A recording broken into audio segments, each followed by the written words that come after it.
आप सभी का स्टेट न्यूज बुलेटिन में और मैं हूं आपके साथ सलोनी सारसर। चलिए नजर डालते हैं हेडलाइंस पर। कोरोना केस 95 लाख के करीब 24 घंटे में आए 36,604 मामले, 501 की मौत।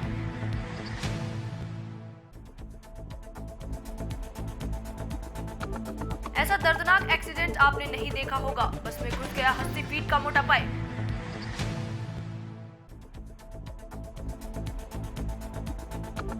कौशाम्बी में सड़क किनारे खड़ी कार पर पलटा ट्रक, 8 लोगों की मौत।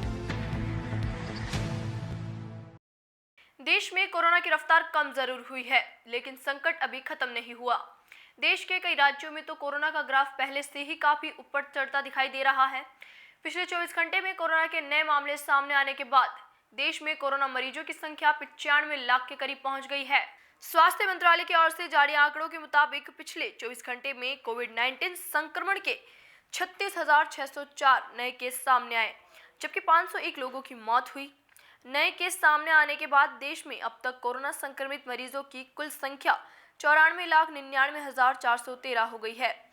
स्वास्थ्य मंत्रालय के मुताबिक देश में अब तक 89,32,647 लोग रिकवर हो चुके हैं, जबकि देश में इस समय 4,28,644 एक्टिव केस हैं। पिछले 24 घंटों में हुई मौतों के बाद देश में मृतकों की संख्या बढ़कर अब 1,38,122 हो गई है। ICMR के मुताबिक देश में पिछले 24 घंटे के अंदर 10,96,651 कोरोना जांच की गई।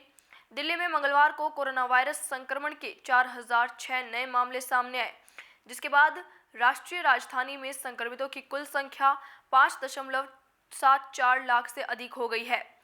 उन्होंने कहा कि कोविड-19 से 86 और मरीजों की मौत हो गई, जिसके बाद मृतकों की संख्या बढ़कर 9,260 पर पहुंच गई।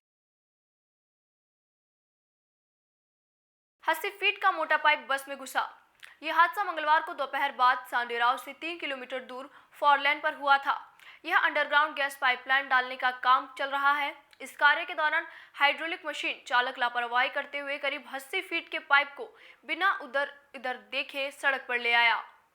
इसी दौरान वह तेज से गति से जा रही एक निजी बस में घुस गया और उसे पूरी तरह से चीर दिया। बताया जा रहा है कि इससे बस में सवार एक यात्री की गर्दन कट गई और एक का सिर पूरी तरह से फट गया। इन दोनों की मौके पर ही मौत हो गई। करीब 1 दर्जन यात्री गंभीर रूप से घायल हो गए। हादसे के बाद यात्रियों में चीख पुकार मच गई। मौके पर पहुंची पुलिस ने घायलों को स्थानीय अस्पताल में भर्ती कराया। हादसे के बाद बस के हालात को देखकर हर कोई हैरत में है। जिस तरह से पाइप से बस क्षतिग्रस्त हुई है, उससे साफ नजर आ रहा है बस काफी स्पीड में थी और वह हादसे के बाद चालक से नियंत्रित नहीं हो पाई।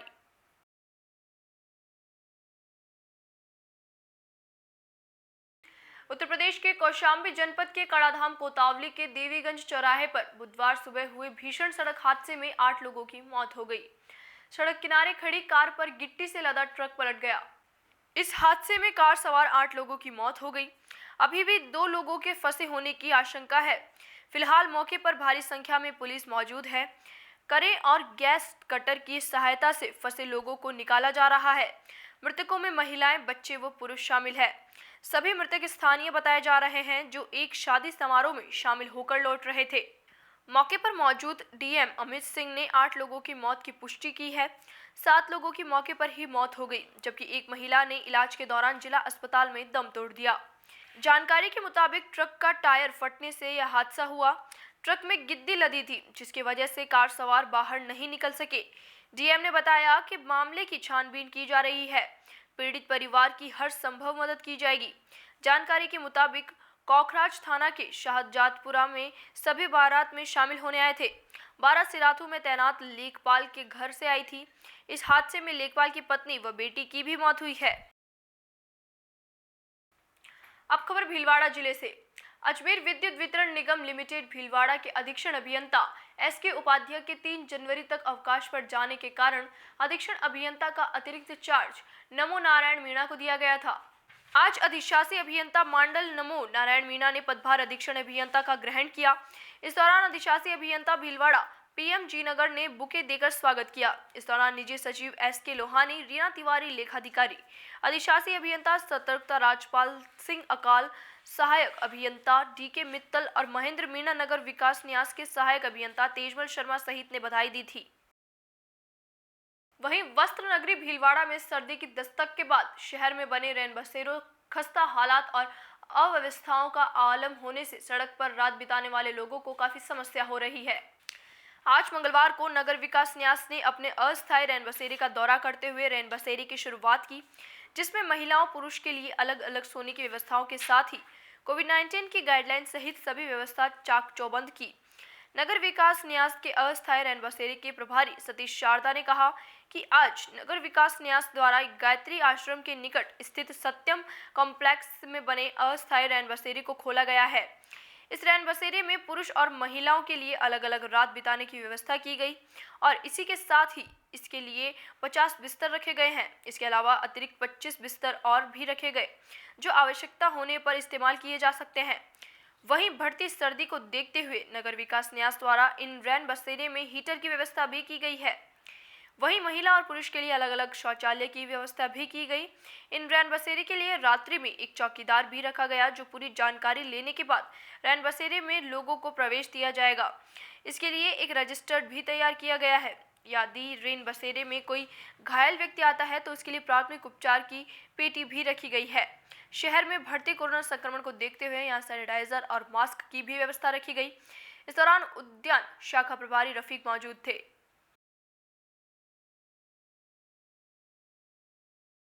नहीं, इसकी शुरुआत आज से हो चुकी है। कोई भी आए तो रात में यहाँ पुरुष अलग के लिए अलग व्यवस्था है, महिलाओं के लिए हमारे लिए अलग व्यवस्था है। अभी हमने 50 बिस्तर तो लगा दिए हैं, 25 की व्यवस्था हमने जरूर रखी हुई है। आवश्यकता हुई तो उनको भी हम लगा देंगे। ठहरने की पूरी व्यवस्था है, टॉयलेट की पूरी व्यवस्था है, पीने के पानी की व्यवस्था हमने कर दी है। आवश्यकता होगी तो हम यहाँ पे ईंधन की व्यवस्था भी कर देंगे अगर वो तेज सर्दी पड़ी तो।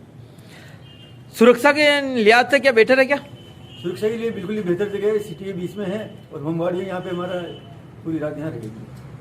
राज्य सरकार के निर्देश और प्राप्त होंगे हमें समय पर, उसके हिसाब। अब खबर दौसा से। सोमनाथ नगर आगरा रोड दौसा स्थित बाबूलाल जी पहाड़िया डेंटल हॉस्पिटल में बुधवार 2 दिसंबर को मरीजों की जांच कर परामर्श एवं चिकित्सा निःशुल्क की जाएगी। हॉस्पिटल के संचालक निदेशक डॉक्टर मनीष पहाड़िया ने जानकारी देते हुए बताया कि शिविर में सभी जरूरतमंदों के दांत निःशुल्क निकाले जाएंगे। उन्होंने बताया कि अन्य सभी तरह की आवश्यक दंत चिकित्सा निःशुल्क की जाएगी। डॉक्टर मनीष पहाड़िया ने बताया, जरूरतमंद लोगों एवं बुजुर्गों को 32 या दांत लगवाने होंगे तो उन्हें सिर्फ लैब शुल्क पर दांत लगाए जाएंगे। शिविर में पायरिया का इलाज, जिनके दांतों एवं मुंह से खून आता है ऐसे मरीजों का इलाज, दांत की नस का इलाज, टेढ़े मेढ़े दांतों का इलाज, सभी तरह की सर्जरी एवं हड्डी में छेद कर किए जाने वाले डेंटल इम्प्लांट भी न्यूनतम शुल्क पर किए जाएंगे। शिविर प्रातः 10 बजे से शाम 5 बजे तक रहेगा।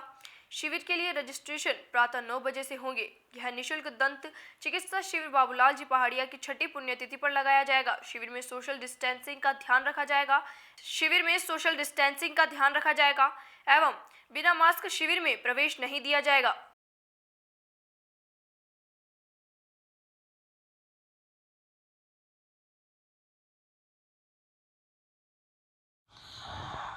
कल 2 दिसंबर 2020 को हम एक निःशुल्क दंत चिकित्सा शिविर का आयोजन कर रहे हैं। इसमें जो भी ज़रूरतमंद दंत रोग से पीड़ित जो भी मरीज़ यहाँ आएंगे उनके बिना किसी शुल्क के इलाज करेंगे। इलाज निःशुल्क में क्या करेंगे कि जिस किसी मरीज़ को अपना सड़ा गला दांत निकलवाना है वो निःशुल्क निकालेंगे। किसी गरीब बुजुर्ग को अपनी 32 जबड़ा या कोई कुछ अपने मिसिंग टूथ लगवाने हैं, उनसे केवल जो लैब कॉस्ट है उस पे उनका वो जबड़ा लगाया जाएगा।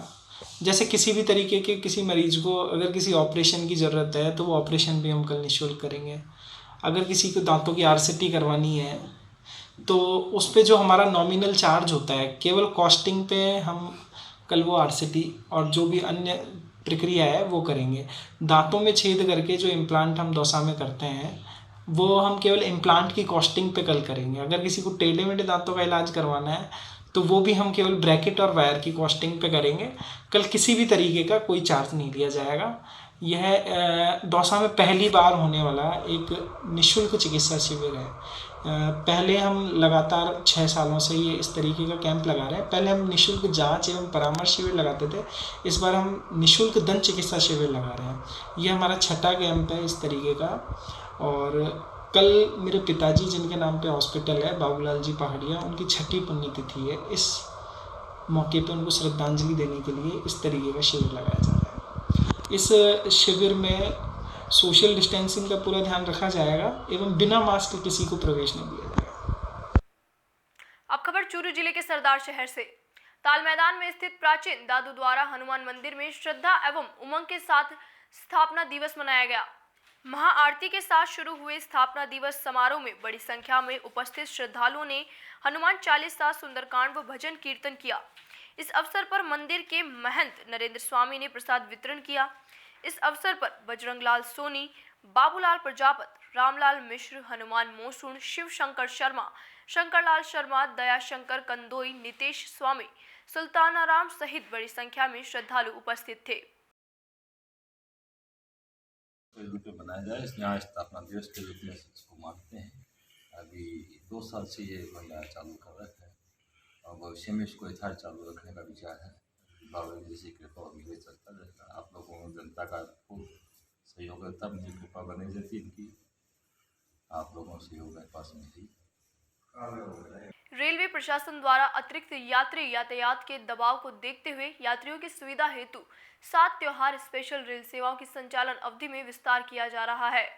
उत्तर पश्चिम रेलवे के मुख्य जनसंपर्क अधिकारी श्री सुनील बेनीवाल के अनुसार गाड़ी संख्या 04888/04887 बाड़मेर ऋषिकेश बाड़मेर प्रतिदिन स्पेशल रेल सेवा की संचालन अवधि में बाड़मेर से दिनांक 1 दिसंबर 2020 से 31 दिसंबर 2020 तक एवं ऋषिकेश से दिनांक 2 दिसंबर 2020 से 1 जनवरी 2021 तक विस्तार किया जा रहा है।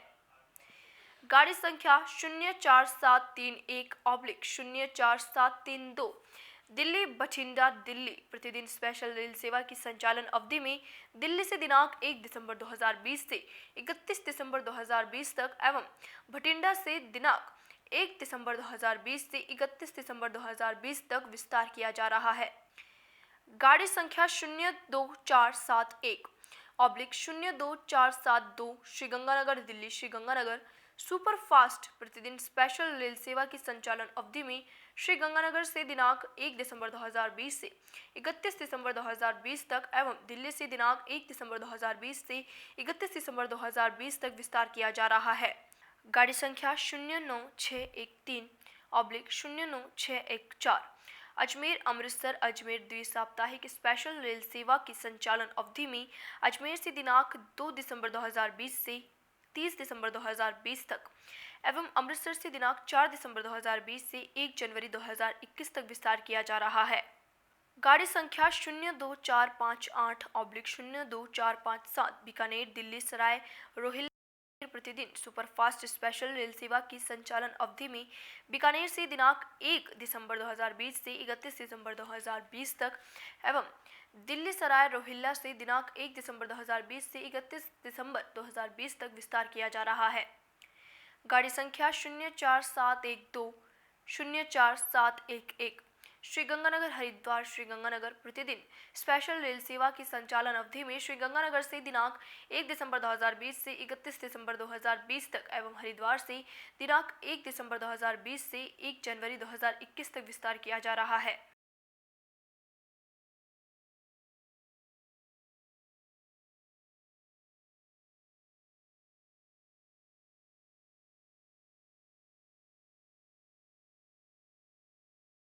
अब खबर मध्य प्रदेश के नरसिंहपुर जिले से। नरसिंहपुर जिले में गरीब लोगों को ठंड से बचाने के लिए जिले के बुद्धिजीवी वर्ग सामाजिक कार्यकर्ताओं ने नगर में घूमकर नगर के व्यापारियों लोगों से अपील की अपने ऊनी वस्त्र जो उपयोग में ना आ रहे हैं वो उन्हें दे। जिससे उन गरीब लोगों की मदद हो सके जो ठंड से बचाव के लिए ऊनी कपड़े नहीं खरीद सकते। साथ ही उन्होंने ऐसे लोगों को कपड़े भी दान किए जो गरीब परिवार से हैं और अपने परिवार बच्चों को गर्म कपड़े नहीं खरीद सकते।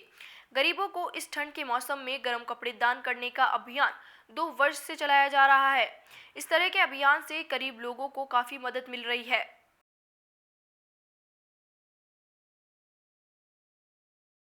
ये अभियान चलाया जा रहा है आपकी ओर से, किस तरह का अभियान है, क्या कहेंगे? हर वर्ष हम लोग और हमारे साथियों द्वारा ये अभियान चलाया जाता है जनहित के लिए, जिसमें हम लोग नगर के व्यापारी बंधुओं, सामाजिक बंधुओं और जो निवासी लोग हैं उनसे अपील करते हैं कि उनके पास जो पुराने वस्त्र हैं, खासतौर ऊनी वस्त्र, क्योंकि ठंड का समय चल रहा है, ज़रूरतमंद लोगों को इस वस्त्रों की बहुत आवश्यकता है। जिन लोगों पे पुराने वस्त्र रहते हैं, जिनके वस्त्र छोटे हो जाते हैं, उन लोगों से हम अपील करके वो वस्त्र कलेक्शन करते हैं और लोगों को, ज़रूरतमंद लोगों तक वो वस्त्रों को पहुंचाते हैं। आज अब जो इस तरीके का अभियान चल रहा है, किस तरह का अभियान है, कब से चल रहा है?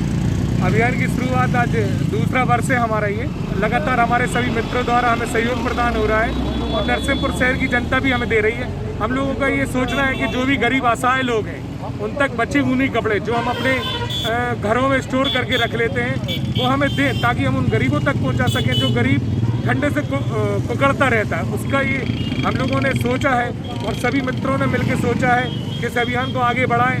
उसका दूसरा वर्ष है आज हम लोग इसके लिए निकले। फिलहाल के लिए स्टेट न्यूज बुलेटिन में सिर्फ इतना ही। आप देखते रहिए टीपीके न्यूज। नमस्कार।